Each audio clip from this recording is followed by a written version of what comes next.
have Dr. Berry presenting for us.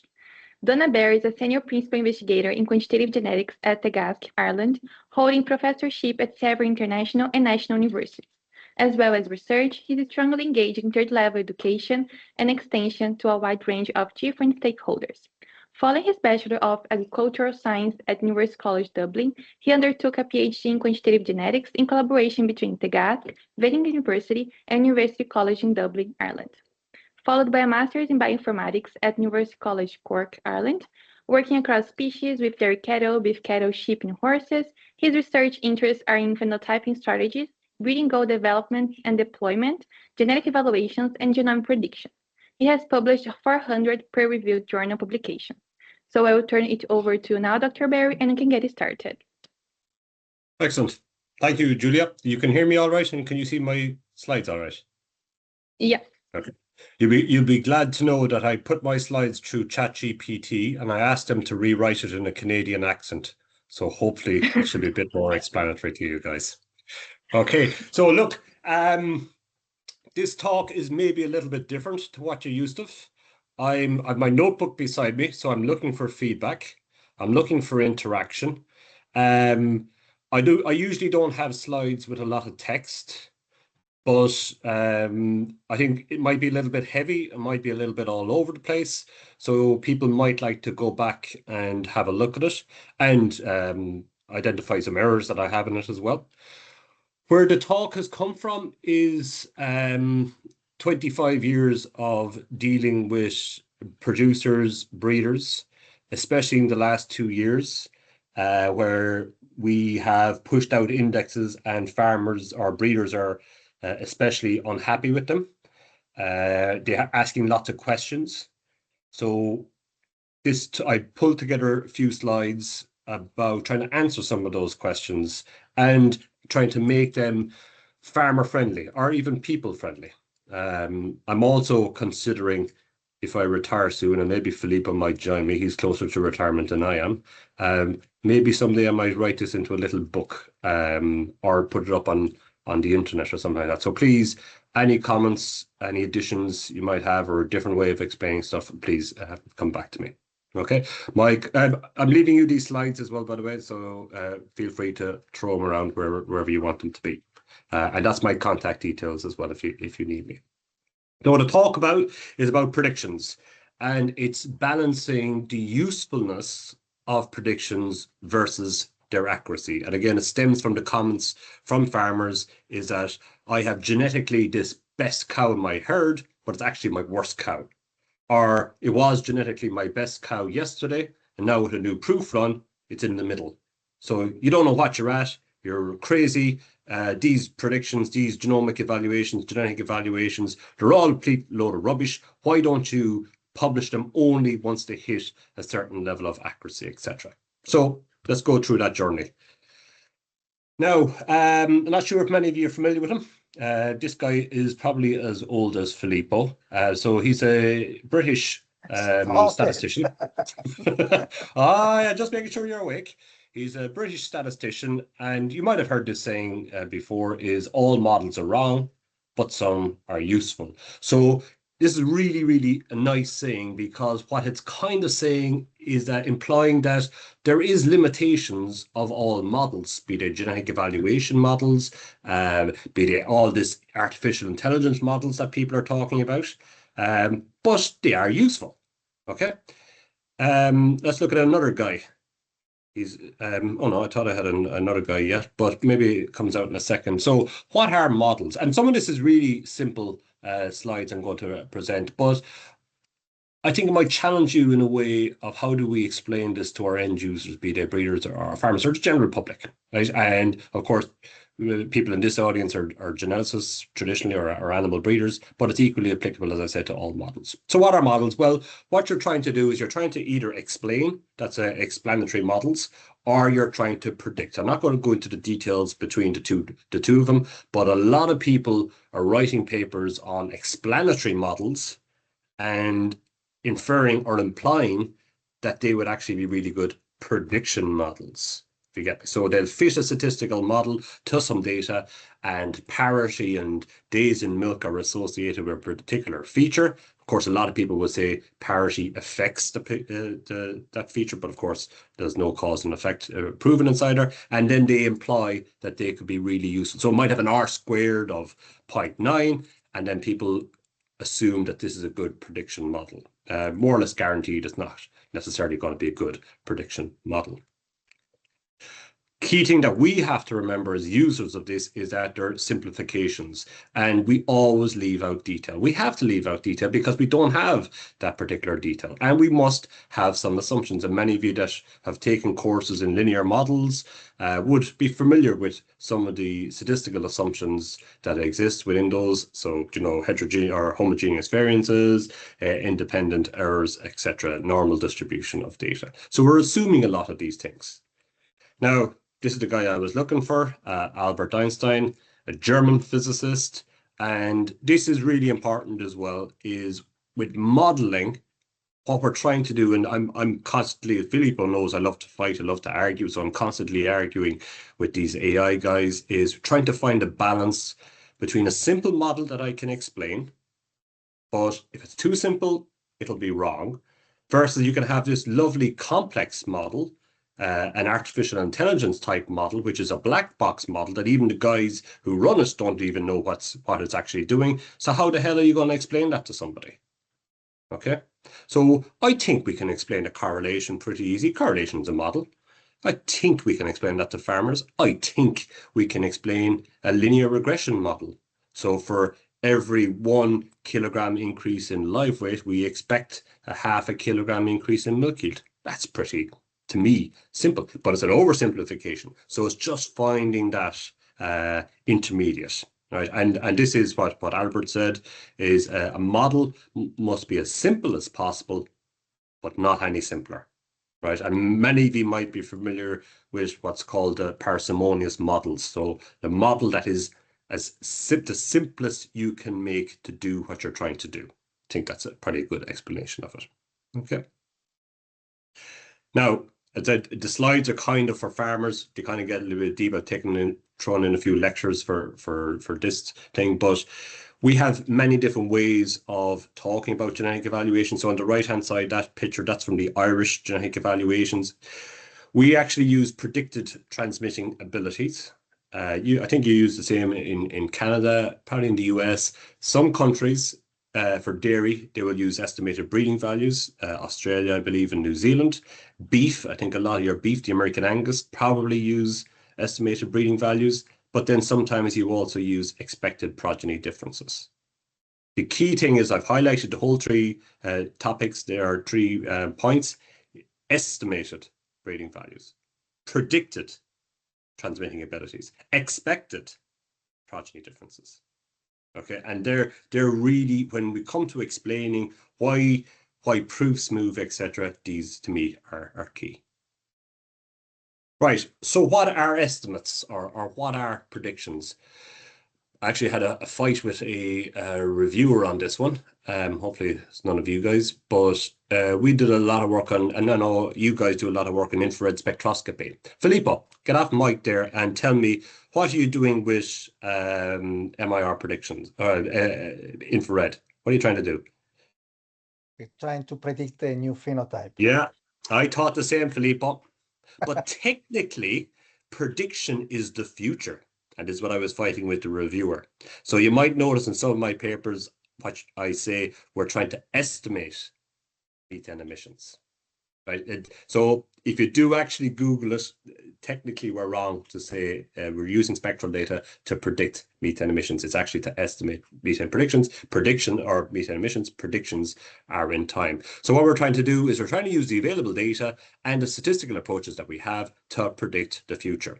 Weather forecasts, stock markets, and of course what we're trying to do is predict the future genetic evaluations. We're trying to predict the true breeding value of an animal. So they rely on probabilities. To me, breeding is all about probabilities, right? And I think that's one of the nice ways to explain genetic evaluations is based on probabilities. And I often equate it to horse racing. Ireland is a big horse racing country. Everybody's betting, and they kind of then understand odds, right? So to me, your daughter-proven bull or your progeny-proven bull for beef, that's kind of your favorite, right? Now, anybody, any idea how often the favourite wins the race in horse racing? No selection. Yeah, but how often does it win the race, the favourite? If you know anything about horse racing, there's the favourite and there's a 2-1 and then there's 100-1. How often does the favourite win? What percentage? No idea. 32% of the time the favourite wins. So I say that that's kind of like the daughter-proven bull, the high reliability bull, but it doesn't guarantee you that's a good bull.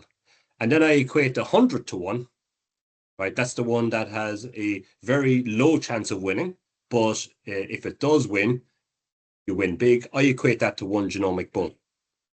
So if you were betting man or woman, and you were looking at genomic bulls, which are your 100-1, you bet on a few of them. And that's the rationale for me behind bull teams.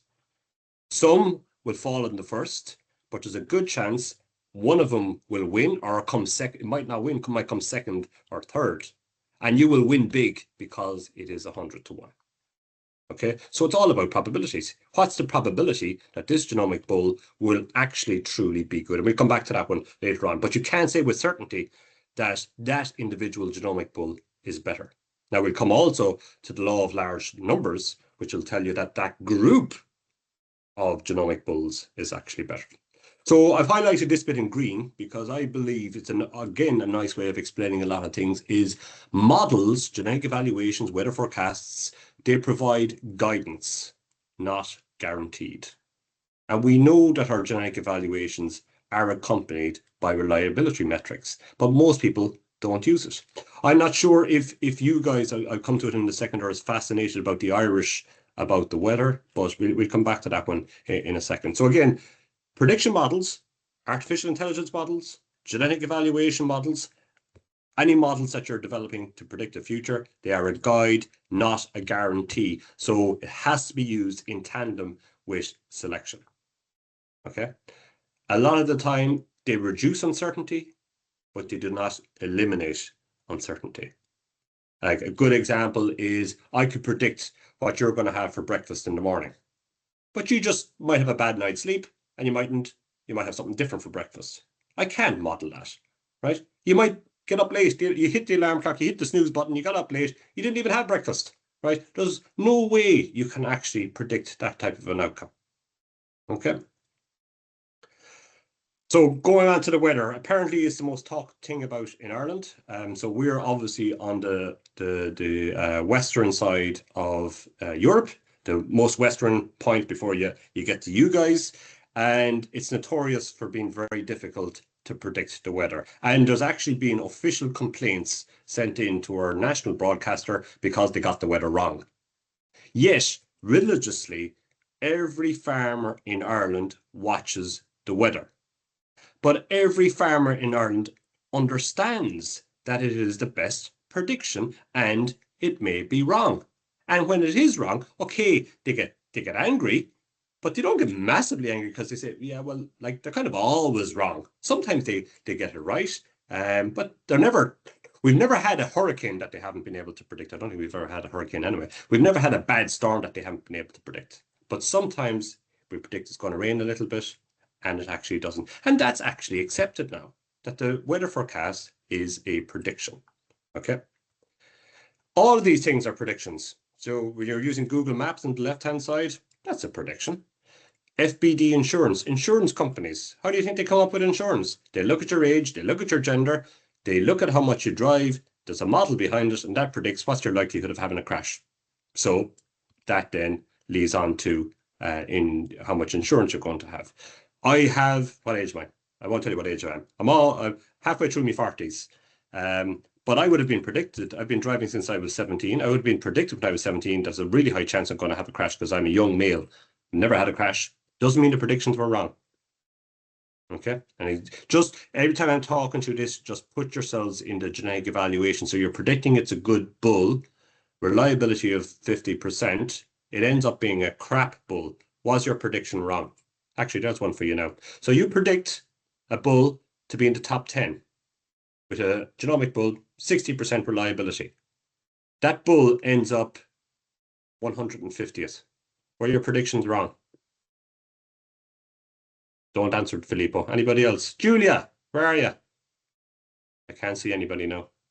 The problem is that people are in a room, so it's not Okay. easy for them to turn on and off the microphone. That's Well, apart from us that are remote. I'm just going to have to start picking on you then, Filippo, because I can't see who's here. The prediction was good, but 60% Oh, yeah. reliable. Okay, hold on now. Let's look at a coin.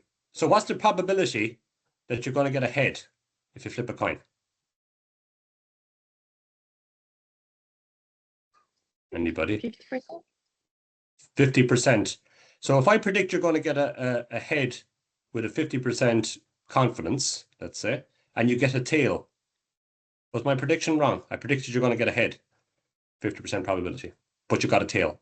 Was the prediction wrong? No. But it was the opposite of what I predicted. Oh, but it's probability.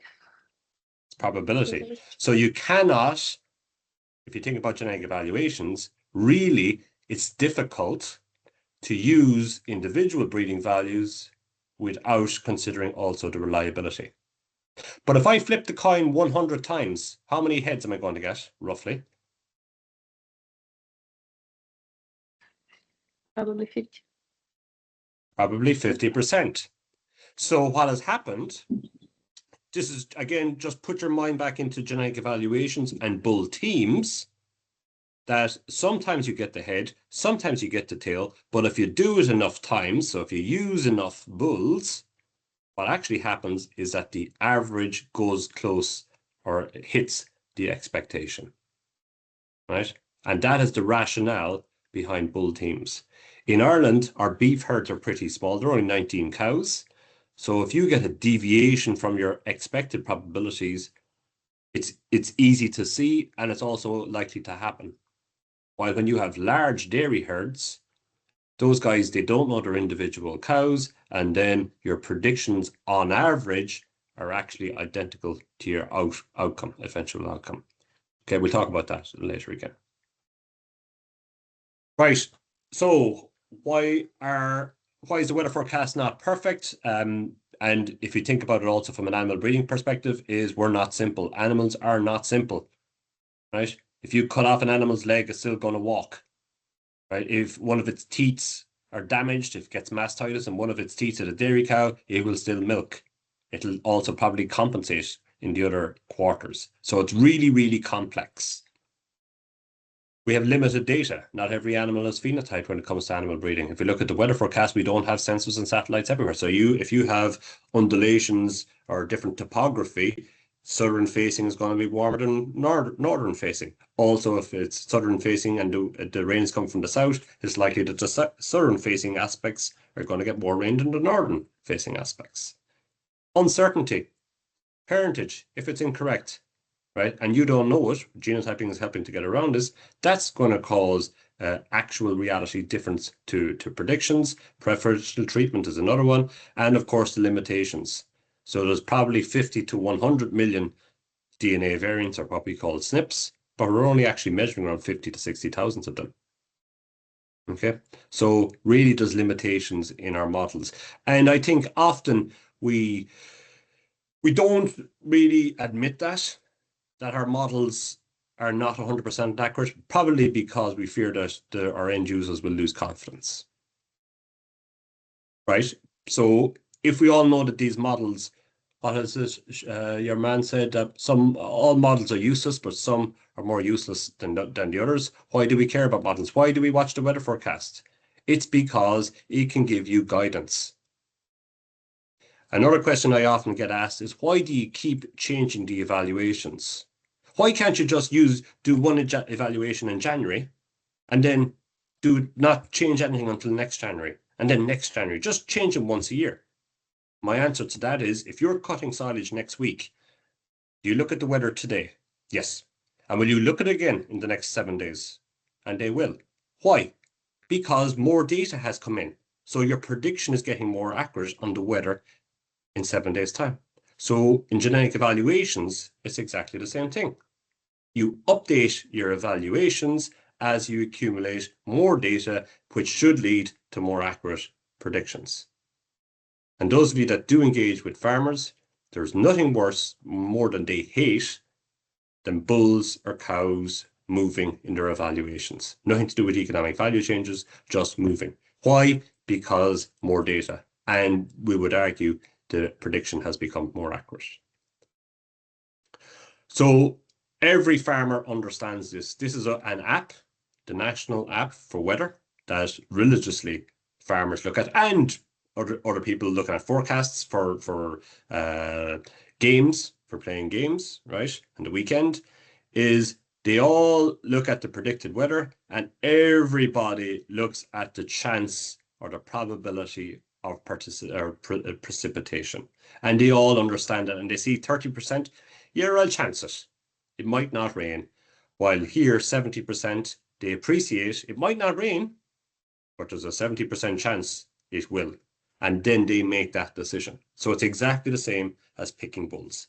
This is a good bull, and there's a 70% reliability or a 70% chance it is a good bull, while this is another good bull, but there's only a 30% chance it's a good bull. Is that clear? I can't see anybody, so I can't see if nodding heads or people. Huh? Yes. Yeah, you're good. Good. Yeah, and look, I said this already, is we always like the most up-to-date weather. So if you have a game, what day is today? Friday. If you have a game next Friday, or you have a wedding, or you have a christening, or something next Friday, you're going to look at the weather today. I can guarantee that if it's really important, you're going to be looking at it tonight, you're going to look at it tomorrow morning, the next day, and it's going to be changing. And you completely and utterly accept that. Right? So breeding is exactly the same thing. And if you can get that into the mindset of farmers, to me, if you can identify something that they are completely au fait with, and there's an analogy to breeding, then I think it's really easy to get them to. They mightn't accept it in front of you, but when they go away, they go, yeah, look, that kind of does make a little bit of sense. So what can predictions do? What they can't do? They can provide a scientifically backed estimate. So we know the science behind genetic evaluations, and I'll come to this later on. It's all published. The limitations are published. The assumptions of the models are published. Oftentimes we have it validated, right? All scientifically peer-reviewed. It might be not a great prediction, but at least the processes of doing it are scientific. Well, they should be scientifically sound, but the models cannot guarantee outcomes. I see artificial intelligence models that can predict what the offspring is. Well, actually, anybody can predict what the offspring is. Is it any good or not? But they will argue that they can predict the offspring with a high degree of accuracy. Anybody that understands Mendelian sampling or how gametes are produced, no, it is impossible. Well, it's not impossible, but you cannot accurately predict offspring, right? Because you do not know during the production of sperm or eggs what DNA variants are actually going to go into that sperm or the egg. So you can't predict things with a high degree of accuracy. Feel free, if people disagree with me or challenge me, feel free to do it, because this is what this is about. Yeah, look, predictions are particularly bad at predicting what I'm calling crises, like wrong parentages, or the farmers put into the wrong contemporary group, right? There's no way you can get around that. And when you actually dig into things, a lot of the time when farmers are irate with a particular animal, when you dig into it, a lot of it is just due to disastrous issues or crises like wrong parentage. Right, I kind of touched on this a second ago, as to why genetic evaluations, why we should trust them. Well, it's all peer-reviewed. Models are there. We might necessarily, we know that they're not complete models. They probably never will be complete models, but the science is there, clearly explained. Developed by subject matter expertise. So I would often argue, I'm sure there is a statistician in the audience, but the worst guy for me, or girl for me, to do statistics is a statistician. Never leave them near data, because you must have that subject matter expertise. You must understand that there is an interaction between stage lactation and parity.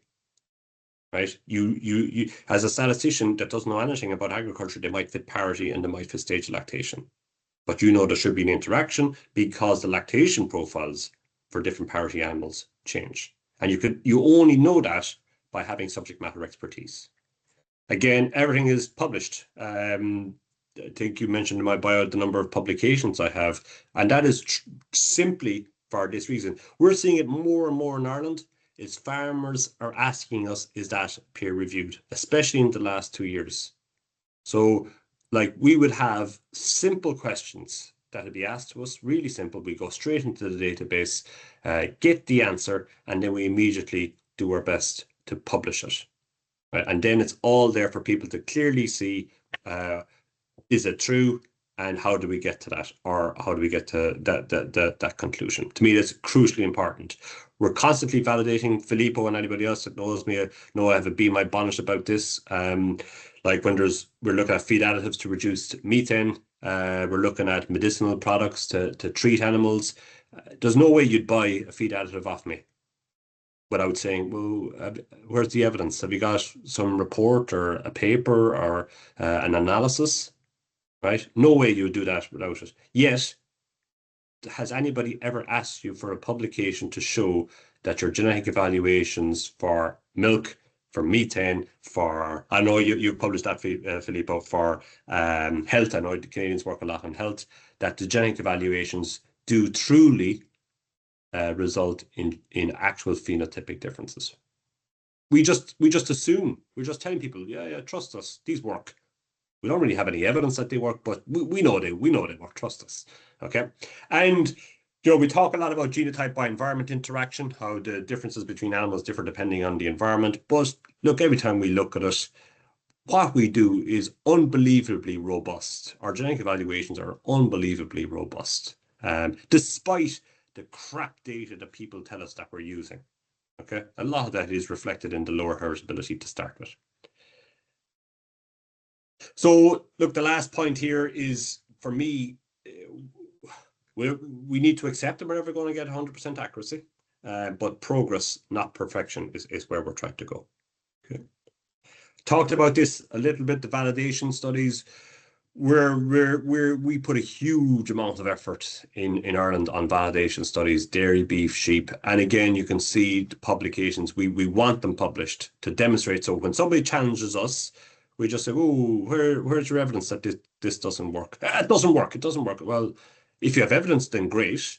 But I'll give you 5 publications that where the evidence is clearly saying you're wrong. Now, if you have another one against it, that's fine.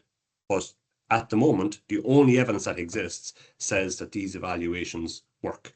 So you can use the control study, hugely expensive. The next slide kind of shows you the different ones. I'm not going to go through them, but experimental herds where you have a high index animals, low index animals, managed the same, and farmers can come and they can see those animals, right? Really expensive. You can't estimate genetic correlations from them because it's usually small, but the real nice thing about them is you can do real deep phenotyping. Right, so you can look at the likes of methane with green feeds. You can look at real deep metabolites, hormones, etc. You can look at feed intake at grass, and it gives you a very good idea then, because they're genetically divergent, about what your breeding program is doing for those particular traits. Otherwise, you need to estimate genetic correlations with low standard error, and that will require a large amount of data, especially for your low heritability traits. So it's really, really good. And the real other benefit is that farmers can come and physically see these animals. The other one, the second one, is where you go into the database, and this would be what we would call probably the interval test. So you pretend we're in 2025, you pretend you're in, let's say, 2021, you do a genetic evaluation, you predict the genetic merit of all animals born in 22, 23, 24, 25, you look at their performance and you compare their performance to their estimate of genetic evaluation. Cost nothing. Problem is that the people who do the validation are often the people who do the genetic evaluation. So if it doesn't work, I'm probably not going to publish it. So there's a little bit, if I was on the other side of the table, I'd be a little bit skeptical. The guy who did the work is testing, did he do the work right? Bit dodge, right? The other one then, and I've seen some paper come out of the US on this one, I think, is where you look at we've done a good bit on this, where you look at the profit of the herd, just from the accounts, and you look at their genetic merit and you compare one to the other. And ideally, those that are higher genetic merit are have more profit. You need to account for technical efficiencies because those that have a higher genetic merit are probably the ones that are listening to all the advice. So they're better with nutrition, they're better with veterinary management, they're probably using sex semen. So you need to account for that, and disentangling that can be a little bit difficult. I think most of you know what reliability and genetic evaluation, so I'm just going to skip that one. I'll skip a few of these because I wouldn't mind having some discussion. No, I just threw that inside. Right, big question. And here you can come back and give me some answers now. I have a good few here, so have a think. Farmer says, why did the bloody animals index change? What are the reasons? So I've given you one here. You've included new data. What are the other reasons why an animal's index might change?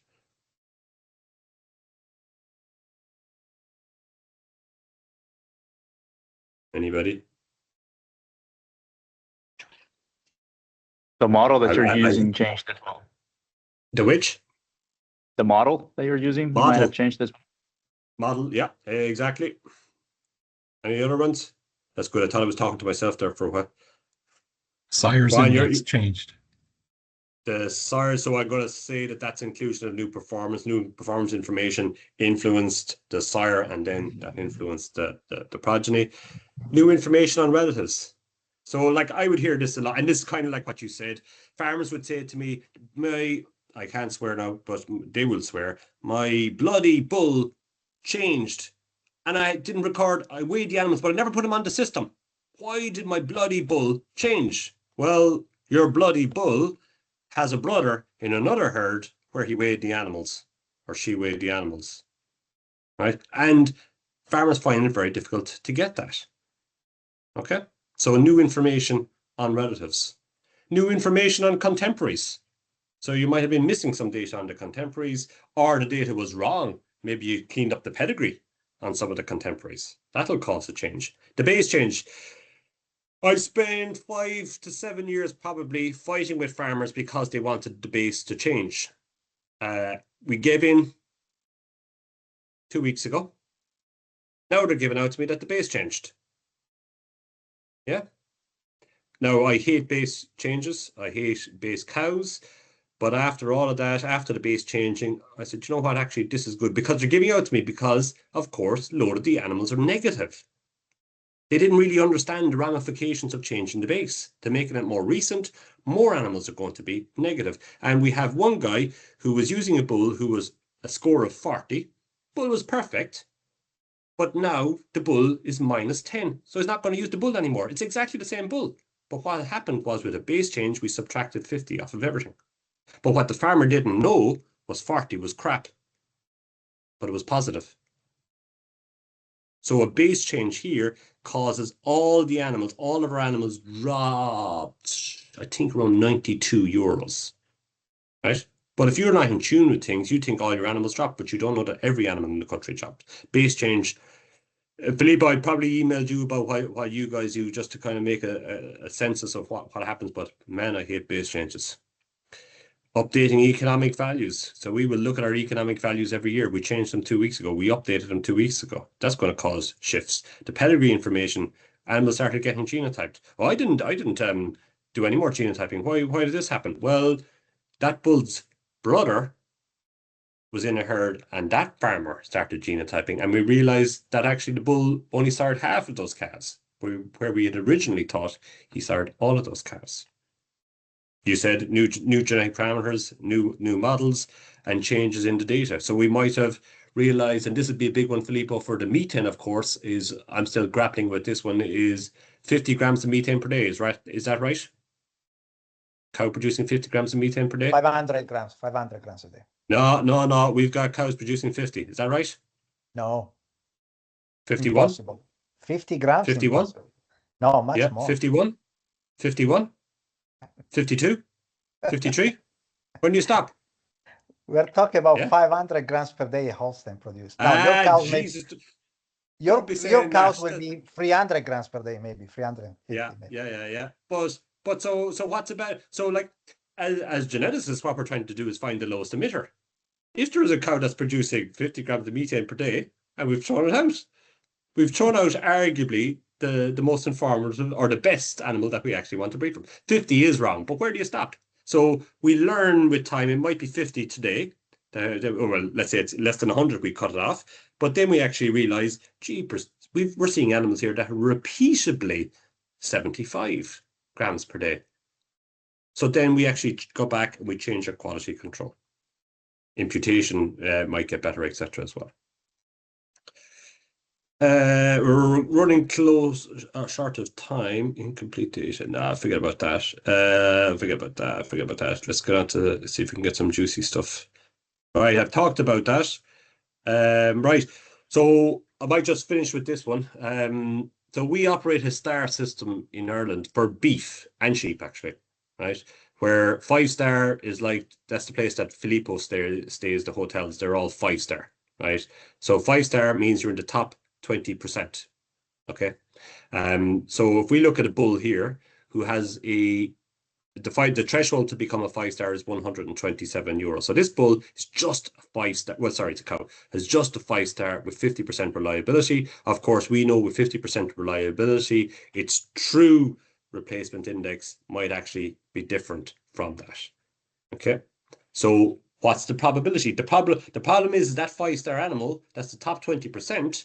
Tomorrow, it might be a 1-star animal. And then the farmers go, oh, what the hell is happening here? This whole thing is rubbish. Well, the 5-star animal, its true replacement index, there's a 4% chance it could be a 1-star. A 9% chance it could actually be a 2-star. So there's almost a 15% chance it could be in the bottom 40%. Right? And then when you kind of explain this to farmers, they kind of understand it a little bit and they appreciate that these are just estimates. Right? If the bull then was 90% reliability, then there's a very little chance it'll be a 1-star or is truly a 1-star because everything is up a lot closer. The probability of it moving is identical, but the extent to which it can move will change. Then if the bull is extreme or the cow is extremely good, so it's well up in the 5 stars, it's going to stay a 5-star. Unless we have what we call, as I said, a crisis, where we realize that the cow wasn't actually who we thought it was at all, or the farmer was preferentially treating this particular animal. Okay, so again, to me, it's all down to probabilities. Predicting performances, this is a big one for farmers as well, and like it's true, your 5-star cow, your genetically top 20% of your of the cows could actually be your worst cow. Because one is phenotype and one is genotype. But as geneticists, and this is where we really piss off farmers, as geneticists, we're interested in shifting the entire population. We're not interested in Bertie Big Balls, this particular bull, or Daisy, the particular cow. We're interested in the million of animals and moving those in the right direction. And that's where the law of large numbers come in, is where when you have enough numbers, your actual result, your performance, should be very close to your prediction of performance from a genomic perspective. So the probability of getting if you roll a dice, and this is, as I said, this is how casinos work. They know the one roll of the dice, your probability of getting a 1 is 1/6. But of course, if you roll the dice, you can't get 1/6 of a 1. You're either going to get a 1 or something else. But if you roll the dice, and sorry, I ran out of time, many different times, you're going to get close to that actual probability of 1/6. With 4 minutes, sorry, I got way over time.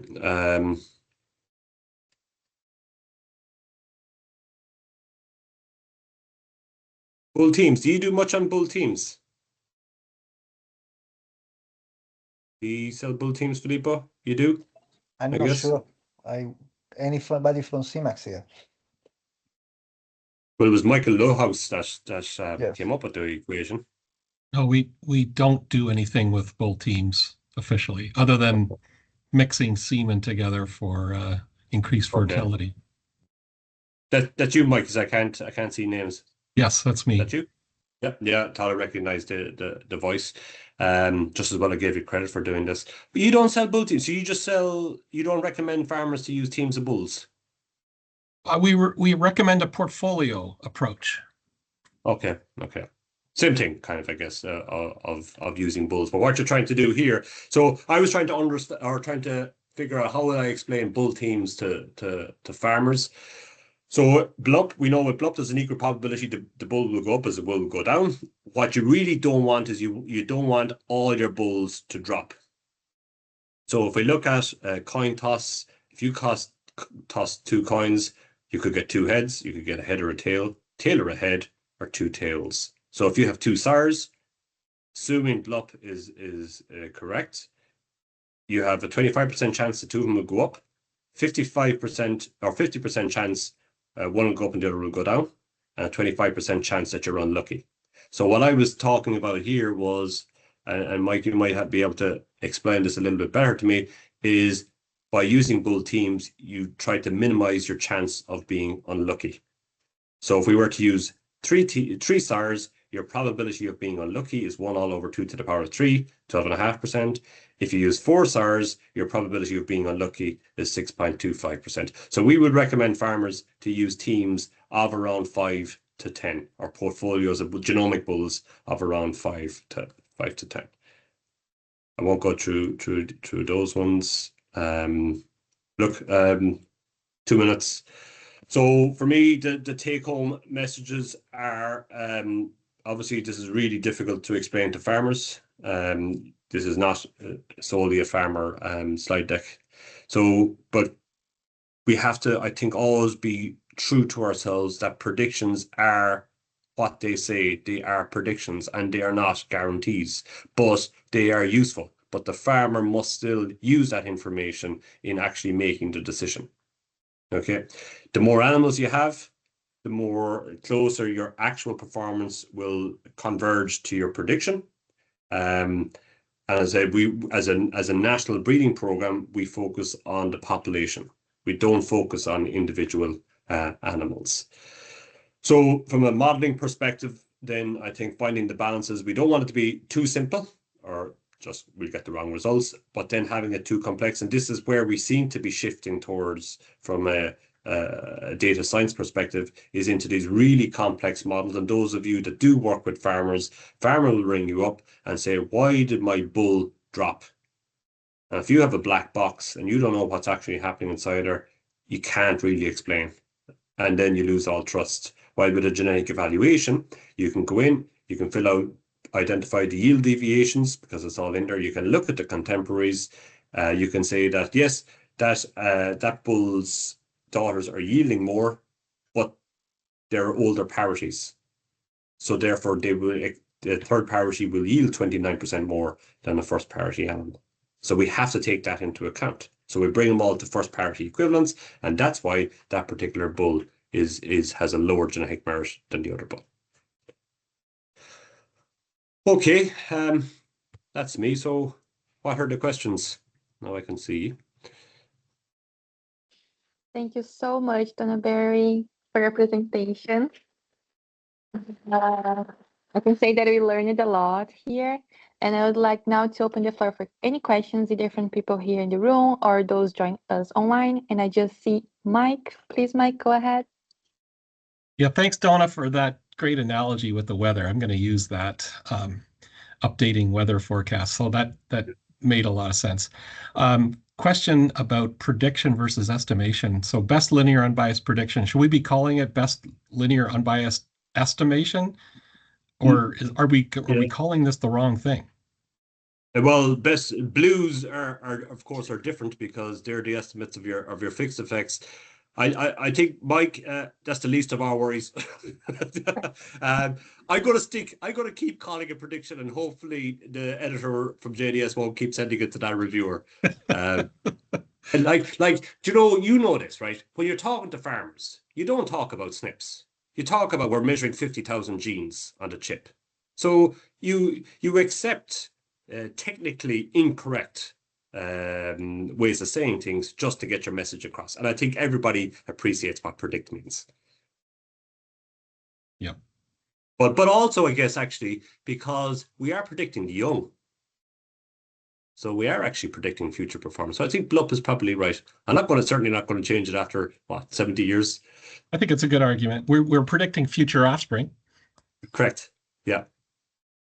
But do you guys have, I haven't seen hands up, so I'm just going to keep talking. Do you guys get many farmers ringing you, breeders giving out? Yeah, One thing. Filippo, go ahead. No, I mean, unfortunately, we are missing people like Anna and Alison here that normally get the calls at Lactanet when these things, and there are people, of course, that call for these things, and we have to be ready for it. But you're absolutely right that the more complex is our evaluation model, more difficult is to arrive to the root of that, why that animal changed. Before we used to be much easier. So sorry, Lucas. Oh, Mike, sorry, go ahead. What do you want to say? We get more grief from our product development people who don't like it when, the sires of sons change and the bulls that they have waiting in the program, their evaluations drop. So that they give us more grief than the farmers. The farmers, you're right, they do expect that. They know the weather's going to change. They know those estimates are estimates. So I think they handle that uncertainty pretty well after all these years. And before Lucas and Colin come in there, so something I've heard a lot, it's come up again in the recent years, is don't publish the proof of a bull unless it hits 40% reliability. Do you get that, no? In the beef world, they seem to accept lower reliabilities than in the dairy world. Okay. But so I think the dairy people would probably not put much weight on such a low reliability estimate. But they're maybe a little more sophisticated. I shouldn't say that out loud, but they are demanding higher reliability. Okay. Lucas? Thank you, Mike. Lucas? Hey, Donagh. Thanks for the presentation. Really good one. Mine might be maybe a silly question, I think. But anyway, I was just thinking, because you said like the farmers like to have the information given to them in a simpler way or whatever, but they still want to be informed or well informed. And I was thinking, was there ever a case, and what would be your suggestion if a farmer created on purpose a crisis so it could shift the evaluation of the country somehow? Like if you could come up with something like that could shift the entire evaluation in their favor or disadvantage to competitors. Yeah, so this is recording, so I need to be a little bit careful, but they're masters of it. Our beef breeders are masters of manipulation of the data, and they can easily do that through preferential treatment. And of course, my biggest issue is that I actually teach them how to do it, because I teach them how genetic evaluations work. And what I say to them is, okay, buy the progeny of your biggest competitor, right? The guy you hate the most, buy his bull, put him into the corner of a field with no grass, and then feed all your own animals.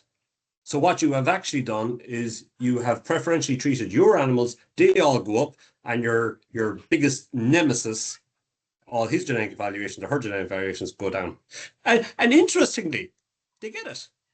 So another one, and like you need to really appreciate this, right, is cesareans. Cesareans are bad. Cesarean calving difficulty has a large impact in all of our indexes, dairy and beef, right? So if you're a breeder and this particular bull calf was a cesarean, what will you do? You'd be stupid to record it as a cesarean, yeah? Because your bull will drop in value by around 3,000 to 4,000 euros. So what you do is you put it down as an easy calving. And then that bull is easy calving. Dairy farmer buys it as an easy calving genetic evaluation, uses it on all its heifers. 9 months later, loads of cesareans. Who's at fault? It's going to be us, because the genetic evaluations are all wrong. So I'll tell you a little thing that we did, right, was when we were buying these calves, because those of you that are involved with breeders, they love, and probably this is an awful sexist comment, but as men, we're probably the same. You always have a look at the mammy, right? So we said, show us the mother there and we'll have a look at the mother. So, come see the mother, come see the mother. And we realized that 35% of the cows that had a cesarean, because they had slits, you could see that they had a cesarean, had been recorded as easy calving all their lives. So that's a crisis. Definitely. Thank you. I think Colin was next, isn't it? Ollie. Please, Colin. Colin always asks me difficult questions. Hello, Donagh. None too much. Thank you, Donagh, for the great talk. I was just on your kind of point of producers getting annoyed because ranks change and all of this. But for the EBI that you run, do you not set minimum criteria for like official status of bulls? So like here you have to have a certain number of daughters within a certain number of herds and have a minimum reliability to be top ranking. So of course producers can still go and take bulls that are young sires essentially and just use them, but the ones from that we're kind of promoting is at the top of the respective lists have certain minimum reliabilities. No, because all information is useful. The only restriction, so we have what's called the active bull list, which, as the name suggests, is a list of bulls that are active. And because calving difficulty is so important, to be on the active bull list, they must have had progeny. Not milking, just must have had progeny. That's the only restriction. But our ethos is any information is better than no information. And once farmers understand what the reliability statistic means, then they should be able to make an informed decision. You're withholding potential information that this bull could be absolutely super duper with 30% reliability, but you're not going to tell anybody about it. So how does he get to be high reliability? Because nobody's using him. So it's a bit of a chicken and egg. And with progeny testing having been gone now, you're not getting farmers to use these particular bulls and get the high reliabilities. So no, we don't. But this is the question I had to Michael: is farmers are telling us we should, but my argument is always provide the information and how you use it, and then provide everything.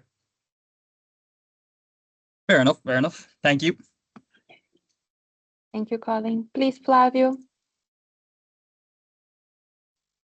Hi, Donagh. Right, Flavio. Thanks for the seminar. It's really, I was thinking, it's really refreshing to have a seminar like this, where down to the earth seminar, right? Because mostly what we do nowadays is to really discuss these very complex models using omics, information genomics, machine learning, and we forget to discuss these basic things. I try to do with my students, right? Always to go to the basic things, but this is refreshing coming from you for everybody that's listening. But I like to pick on your knowledge of the literature and ask a question. I have been, I notice, now look at the literature that are proposing very complex models, prediction models, using, for instance, machine learning to predict EVVs. But when they try to look at how they postulate the model and the problem, there is no constraints on genetic loss or even types of genetic models, genetic effects. So basically, we don't know what they are predicting. For instance, they are not taking into account the transmission loss. They are not separating effects that are transmitted or not transmitted, right? That depend on genotypes. And they come up with good predictions or even better compared with the world, but you don't know at the end of the day that EBV that's being predicted will be transmitted or half of it, right? So yeah. Do you have the same impression how you are seeing this type of research? It isn't often I get asked a question that I can't answer, or at least make an attempt to answer. But I want to go back to the first point first. I'll give you a little trick about simplicity. And anybody who's doing their PhD, that if I ever end up being your external, I often go into these externals and I ask the PhD student, can you explain maybe I said this to Colin when you were over, can you explain the word heritability without using the word heritable or variance? And they can't. Right? So we're so ingrained. I can confirm this. But I will say, Donagh, you said heritability multiple times during this presentation, and it's all about additive variance. The heritability doesn't matter. That's the one thing I took from talking to. Yeah. That's a whole other talk. Yeah. But go back to your question, Flavio. I don't know, right? Let me paraphrase it. So you're asking me what's better, a model that is really, really good, but doesn't conform to any specifications or biology, but is really, really good, versus a model that conforms to our biological assumptions, but is less accurate. I don't know. And I fear, and forget the whole thing about you probably can't explain the other one, but also remember prior to genomics, and still, we were renowned as quantitative geneticists for a black box too, right? The whole pedigree analysis. So I don't know, Flavio. I don't know. Filippo, what do other people think? A model that you can't explain was really, really good. Currently, really, really good. Might be any good in 2 or 3 generations' time, Flavio. That's what you're saying. Yeah. Will we move to an ensemble approach, I wonder, of combining models? Yeah. No, my concept is really basic, really in the sense that you could be predicting genetic effects, but you are predicting part of its dominance that is not going to be transmitted, and you are selling that as a EBV, right? Yeah. So you are predicting better the genetic effect, but not the part that's transmitted, and that's not there in the models. There is no constraint on that, right? That's what is really. It comes a little bit back to my point about the worst people to do that type of stuff is machine learning AI experts without the geneticists going, oh, hold on there now a minute, I think you're picking up dominance. What the hell is dominance? Right, so you need the two of them together. Yeah. Okay. Thanks again, Donagh. Really nice, a refreshing seminar today. Thank you, Flavio. Please, Filippo. So I want to go back to your rolling dice, okay? And then, in fact, the Mendelian sampling. I just a couple of weeks ago, maybe 3 weeks ago, a month ago, I heard Pablo Ross, Chief Scientific Officer of ST Technologies, giving a talk about what they're doing. And I have to say, it was quite open, and which was nice, refreshing as well. And then he started talking about these genome values they created, and they do massive, large amount of flashing on the same mating, then the genotype, and they only pretty much they take, I got the roll my dice, this is a 6. I have all the other 1 and 2. I'm not gonna implant those 1 and 2. They only at the end implant maybe 5 of those, maybe 200 embryos they created at the end. So they do a massive pre-selection. So they're really trying to exploit the Mendelian sampling when it actually works and then implant it. So things are going to change in that sense, and the uncertainty for them will be probably at the lower rate than others, I would say. What do you think about that? So there's the argument I'm having. So Ireland, we don't have a nucleus herd. Okay. And I'd say we're probably the only country in the world that doesn't have a nucleus herd. But we are also unique internationally in that we have access to the full database. So I do the contract matings for the AI stations here, but I have access to 1.6 million cows. Okay, now obviously you don't use them, but the argument I'm putting that if you're going to do a nucleus, you need to go big, and that is the ST philosophy, is just do the same mating so many times that you're going to get that spread, and all you need is one. Right? Yes. And it's going to be that extreme. But it's a bloody breeding. If breeding was so easy, we'd have it conquered. But it's random, and it's numbers. And you've heard me talk that you could be unrelated to your sister and your brother. I love saying that when I'm lecturing to the guys. Did I say, is anybody here from Quebec? You all know that you're unrelated to your brother and sister anyway, so be careful. Yeah. British Columbia. Okay, we're going to be a little bit over time, but we do have 2 questions, and I want to go over to them. Samula, please. Okay, so my question is related to Lucas' question, the easy calving with your farmers. So how do you motivate or make the farmers recorded this type of information that sometimes can be detrimental for their own herd? Yeah, great question. So you have a very small number of breeders, and the rest of the population have no conflict of interest or vested interest in recording it. So they actually do record calving and difficulty 100% accuracy. So what we tend to see is that the genetic evaluation of beef bulls as their calves are biased because they're not recorded properly. They are used in dairy herds where then calving difficulty is recorded properly.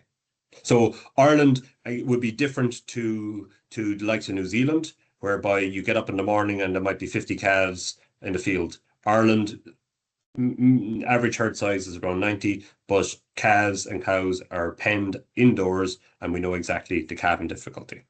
But what we have seen, it's amazing. I've been asking farmers this year, I said, how many calves did you jack out this year? And they say, 1. And how many calves did you jack out 15 years ago? 20.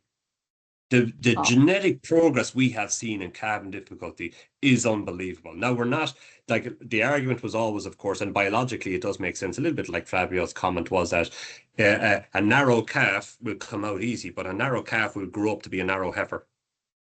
And that whole negative covariance between the direct and maternal effect, we're not actually seeing that. We're seeing the genetic trends in the right direction for both. So, but the bloody progress we're seeing in fertility, everything, like Colin, we joked there about heritability, such a low heritability trait, and we have made such massive genetic progress because there's lots of genetic variability in it, and we have a lot of emphasis in it. This is good. Yeah, thank you. Thank you, Samela. Please, Dan. Oh, yeah, sorry. Hello, hello, Donagh. Very good. All right. Good. I don't think we had the chance to meet yet, but here we are. So I have a lot of questions, but I really appreciated the presentation. And the one that I would like to ask now, I'd like to start with an analogy, right? So if I want to measure weight, for example, I use a scale. And the unit of measurement for weight is typically kilogram, right? And there is a standard for that. They used to be until 2018, right? So you have that platinum iridium cylinder that measures precisely 1 kilogram. After that, they change it to the Planck constant and all of that. Doesn't matter. Do we have a BV meter or EBV meter? Because that might explain why certain types of models don't do a good job at doing anything with predicting breeding values. What did you say? An EBV what? Sorry, breeding value meter. A way to measure a breeding value, not to estimate, to measure it. How do you know if it's correct or not, right? Because it's a relative measurement. It's not an absolute measurement, right? So if I'm understanding the question correctly, one would hope that where a sire has, depending on the heritability of the trait, many progeny, its estimated breeding value would be very, very close to its true breeding value. If I'm getting the question right. I'm not going into this is a much higher level question, right? It's not about the genetics or how it's calculated, right? Right. The thing is, if you want to use certain type of models, right, to I don't know, estimate something or predict, right? So how do you know you're right? Yeah, I know. Now I know what you're saying, and I've actually argued this with a paper whereby they took a model and applied that same model to the validation data set and got a good correlation. I said, whoa, how do you know the model was right? So you're actually after asking me exactly the same question. I don't know the answer. But can I make one point that is unrelated to what you said? And it's about live weight. And everybody is fascinated now about recording a lot of these things. How about asking the farmer? So around 35% of the emphasis in our breeding indexes are actually recorded by the farmer, calving difficulty. We asked the farmer in beef to record calf quality, and it had a heritability of 35%, and it had a genetic correlation of 0.7 with carcass conformation 1 year later. But we tend to think of farmers often, we tend to look down on them, consciously or not, but farmers make money. They're farmers because they know cattle. So if you ask them to score the quality of the cattle, they are as accurate, 35% heritable, they are as accurate as bloody weight. And it is useful as with a genetic correlation of 0.7 with carcass conformation 1 year later. So same thing there. Don't bother weighing animals. Just ask the farmer to rank them and weight, because it's a contemporary comparison. They could be 50 kilos out with everything. You only want to know the weight of this animal relative to the weight of all the others. Ask them to score it. So we ask farmers to score calf size at birth. And Ross is going to do up a paper at the World Congress, and does it, because we weighed calves, does it actually translate to weight? I betcha they're extremely accurate. So ask the farmer.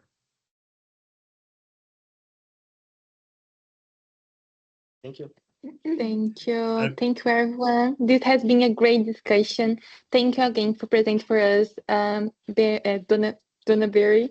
I thank everyone for coming, and the recording will be posted on YouTube, and then I will share more details about that with you later, Donagh. And see you all next week, and have a nice weekend. Bye-bye. Thank you, Donagh. See you, Bye-bye. everyone. Bye-bye. Thanks, Donagh. Cheers.